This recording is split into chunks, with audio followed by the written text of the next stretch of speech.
My name is Ben Saunders. This is my Above and Beyond story. It's a story about an expedition. I've spent the last 20 years leading expeditions in the high Arctic and in Antarctica.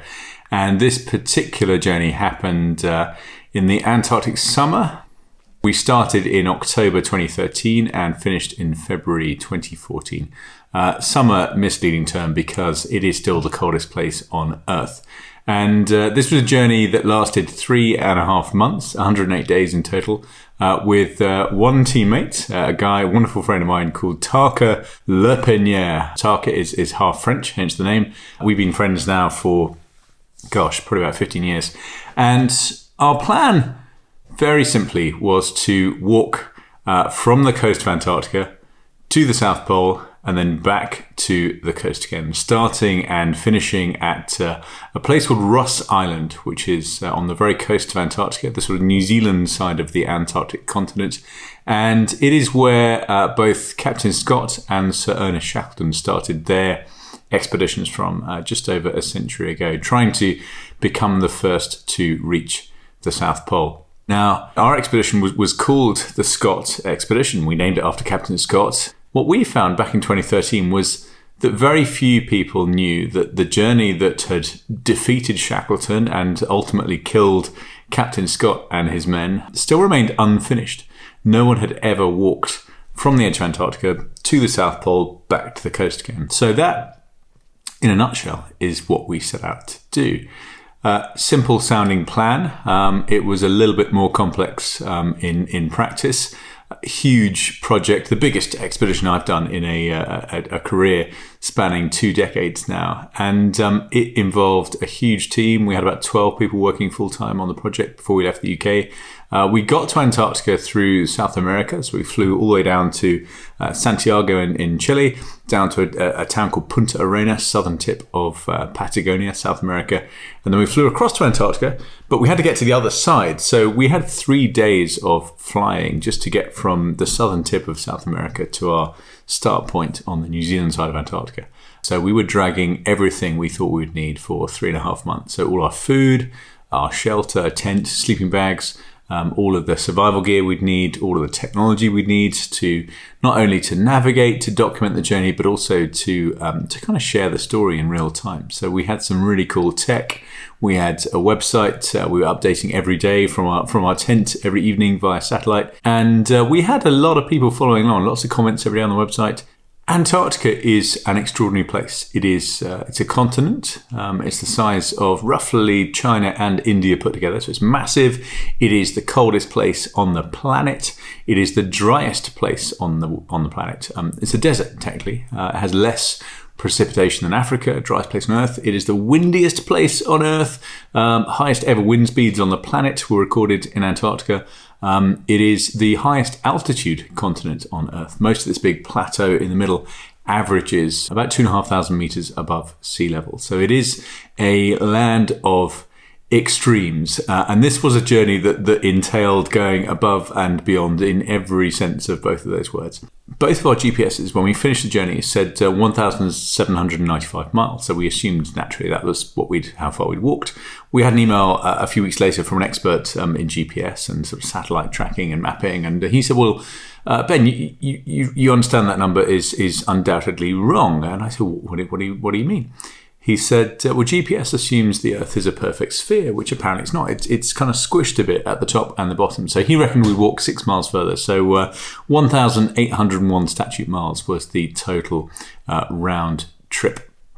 And we were traveling on skis, wearing harnesses, dragging sledges that at the start had 200 kilos each. So that's like dragging 2 rugby players in a bathtub for nearly 70 marathons back to back in the coldest, windiest, driest, highest altitude place on Earth. So it's a journey that took an awful lot out of us. It was the biggest project I've ever undertaken. It's the expedition I'm most proud of looking back. And we started from exactly the same place that Captain Scott did, because his wooden hut, his Terra Nova hut, is still standing on the shore of Ross Island. So we had about 20 minutes looking around this extraordinary place, and then we set off. Now, the only living things, the only indigenous life in Antarctica, the birds, the seals, the penguins, the whales, they all live around the coast where the conditions are mildest, and there's food from the sea. But once you get into the middle of Antarctica, it is pretty much a giant white desert, nothing living at all. We started our journey by walking across an area called the Ross Ice Shelf, which is about the same size as France, or California, roughly. We walked diagonally across it. Unlike France, no hills, no valleys, no cheese, no wine, nothing at all. We walked in a straight line for 28 days. We would finish each day 9 or 10 hours after we started at somewhere that looked exactly the same as where we set off from that morning. So mentally, it became as challenging as it was physically. There's not much going on. The scenery doesn't change much. Eventually, 4 weeks in, we got to the Trans-Antarctic Mountains, which was stunning, one of the most remote mountain ranges on the planet. We had to find a tiny little gap, a little feature called the Gateway, discovered by Shackleton on his Nimrod expedition. Pretty magical experience sort of getting there. And then once we were sort of through the Gateway up this long snow ramp, we entered the Beardmore Glacier, one of the largest valley glaciers on Earth. And that basically is the kind of ice highway that Shackleton discovered that took him and his men up to the Antarctic Plateau towards the pole. Captain Scott followed exactly the same route. So we were literally following in their footsteps. And the glacier, the Beardmore Glacier, was in some ways a real highlight of that trip because it was physically beautiful, really dramatic terrain. You're traveling up through the mountains, the surface changes, you're no longer skiing on snow, you're wearing crampons on this incredible blue ice surface, rock hard. It's really slippery, so the sledges just glide along, so that's great. The scenery's beautiful. We would see valleys every day stretching off east and west that we were sure no one had ever walked down. So it was a really magical place. And then every big mountain, there's one called the Cloudmaker that Shackleton named. And sure enough, the entire week we were on the Beardmore, there was a little cloud above it. So it was such a special place, and it felt like being kind of beamed into the pages of a storybook that had inspired me since I was a kid. It was also, however, pretty nerve-wracking. The glacier is covered in crevasses, these deep cracks in the glacial ice. Tarka and I both had, on the way up, a couple of minor falls into crevasses, putting a foot through into a hole, that kind of thing. The scary moment came on the way back down, and I'll come back to that in a few minutes. So we climbed the Beardmore, it took us a week. Once we got onto the plateau, we were over 2,500 meters, between 2,500 and 3,000 meters above sea level. We'd acclimatized quite slowly, so we didn't get altitude sickness, but it was still high enough elevation to make life harder. We'd find ourselves getting out of breath. Even things like the stove we had to melt snow every morning, every evening to get our drinking water, to make hot drinks, to rehydrate our food. Even the stove becomes less efficient at altitude. So everything kind of got harder on the plateau. And once again, after we'd left the final valley, final sort of mountains and peaks of the Beardmore, we were back onto this featureless plateau with another 3 weeks, I think, to the South Pole. Finally got to pole. I think it was 61 days in. Kind of weird feeling. I am here, standing here at the South Pole. It's the 26th of December 2013. Got my flag. Here's the pole. I think for most people nowadays, the South Pole is the destination. That's where you'd be celebrating. But for us, it was halfway. So we spent 20 minutes or so at the pole. We were just determined to stand there, take a photo, make a couple of phone calls, call my mum, and then we turned around as quickly as we could, started walking back to the coast again. And we were literally retracing our steps. I thought before we started that journey that this was going to be the easiest bit. On the way out, we were dragging these super heavy sledges. We'd left 10 depots. We'd buried 10 caches of food and fuel that we'd sort of pick up on our way back. So on the way back to the coast, we were, for parts of it, literally traveling downhill. The sledges were relatively light because we're just hopping between these depots on the way home. So I thought that was going to be easy. The reality was that it was incredibly challenging indeed, to the point where we found ourselves really on the ragged edge of human endurance, I guess. I lost 22 kilos in the 3.5 months we were out there. So I came back home pretty exhausted. We had some of the worst weather of the whole trip. It got really windy, really cold, really poor visibility. So we were running more slowly than we expected. And very quickly, we realized we were going to run out of food before we got to this first depot. So we decided for a few days to try and eke out the rations that we had. We had half rations, I think, for 8 days. My memories are pretty blurry. We were pretty knackered at that point. I can't even find the words to describe how physically, mentally, emotionally drained we were, trying to do these big days, big mileages in really poor weather, trying to get to this first depot.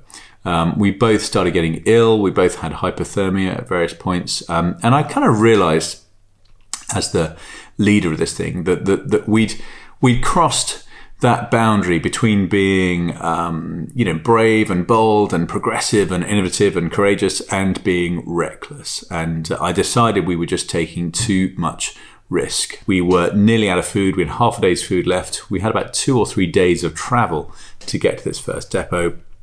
The weather was still horrendously bad, real storm going on. Tarka had been quite ill the day before. And I kind of realized that I had to make a decision. We could either quit, we could call for a plane to evacuate us, take us back to the coast, back home eventually. We could head out into the storm, hope that we got lucky, hope that we could do some enormous record distance on half a day's food and somehow get to this depot. But that felt too dangerous. So I decided maybe there was a third option, and that was to have some food dropped off, basically airdropped to our location. At the time, that felt like failure.